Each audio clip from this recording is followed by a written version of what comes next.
ഈ ഒരു പരിപാടി മുംബൈ ഇന്ത്യൻസ് എപ്പോഴും കാണിക്കാറുള്ളതാണ്. അല്ലെങ്കിൽ ഇടയ്ക്കിടയ്ക്ക് അത് പൈസയുടെ ഹുങ്ക് മുംബൈ ഇന്ത്യൻസിന് എപ്പോഴും ഉണ്ട്. അവർ ഓണർക്കും ഉണ്ട്, എല്ലാവർക്കുമാണ്. നമ്മൾ പലപ്പോഴും കണ്ടിട്ടുള്ള കാര്യമാണ്. എന്തായാലും ഇത് മുംബൈ ഇന്ത്യൻസിന് തെറ്റാണ് എന്നൊന്നും പറയാൻ സാധിക്കത്തില്ല. എങ്കിൽ പോലും നമുക്കറിയാം കോർബിൻ ബോഷ് എന്ന് പറയുന്ന ഒരു പ്ലെയറിനെ ലിസാർഡ് വില്യംസ് എന്ന് പറഞ്ഞ പ്ലെയർക്ക് പരിക്കായപ്പോൾ മുംബൈ ഇന്ത്യൻസ് എത്തിയിരുന്നു. സൗത്ത് ആഫ്രിക്കൻ ഓൾ റൗണ്ടറാണ് അദ്ദേഹം.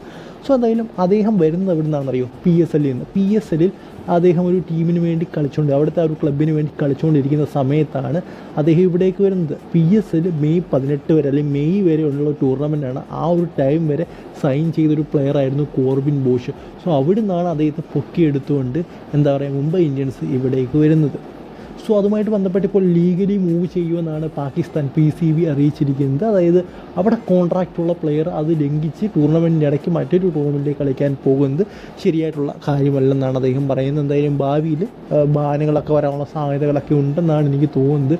കാരണം കോർബിൻ ബോഷ് എന്ന് പറയുന്ന പ്ലെയറിന് ഇവിടെ തെളിയിച്ചാൽ മാത്രമേ IPL തുടരാൻ സാധിക്കുകയുള്ളൂ. ബട്ട് PSL അങ്ങനെയല്ല. അദ്ദേഹത്തിന് ഓൾമോസ്റ്റ് ചാൻസ് കിട്ടുന്നൊരു കാരണം IPL എടുക്കാത്ത പ്ലെയേഴ്സാണ് കൂടുതലും എന്താ പറയുക PSL കളിക്കുന്നത്. കാരണം PSLും IPL ഇപ്പോൾ ഒരുമിച്ചാണ് നടക്കുന്നത്, ഒരേ ടൈമിലാണ് നടന്നുകൊണ്ടിരിക്കുന്നത്. സോ എന്തായാലും ഇത് എന്താ പറയുക കോൺട്രാക്റ്റ് വിധി ലഭിച്ചൊരു സംഭവമാണ്.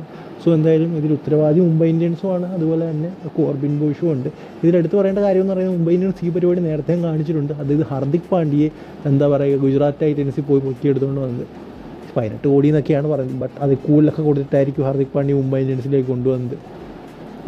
കാരണം അവർ വരെ, അതായത് ഗുജറാത്തിൻ്റെ മാനേജ്മെൻറ്റ് വരെ അത് ഇഷ്ടപ്പെട്ടിട്ടില്ല. കാരണം അവർ പറയുന്നത് അവരോട് ചോദിക്കാതെ അവരോട് പറയാതൊക്കെ ഇങ്ങനെ ഒരു മൂവ് നടത്തുകയായിരുന്നു എന്നാണ് പറഞ്ഞത്. സോ എന്തായാലും ഇതിനെക്കുറിച്ചുള്ള നിങ്ങളുടെ അഭിപ്രായം പറയുക. നിങ്ങൾ മുംബൈ ഇന്ത്യൻസ് ഫാനാണെങ്കിൽ തീർച്ചയായിട്ടും ഈ ഒരു വീഡിയോ ലൈക്ക് ചെയ്യുക. നിങ്ങൾക്ക് ഇഷ്ടമുണ്ടെങ്കിൽ ലൈക്ക് ചെയ്യുക. നിങ്ങൾ വീഡിയോ കണ്ടിട്ട് അഭിപ്രായം ഒന്ന് കമൻറ്റ് ബോക്സിൽ പറയാം. അടുത്ത വീഡിയോ കാണുന്നവരെ ഗുഡ് ബൈ.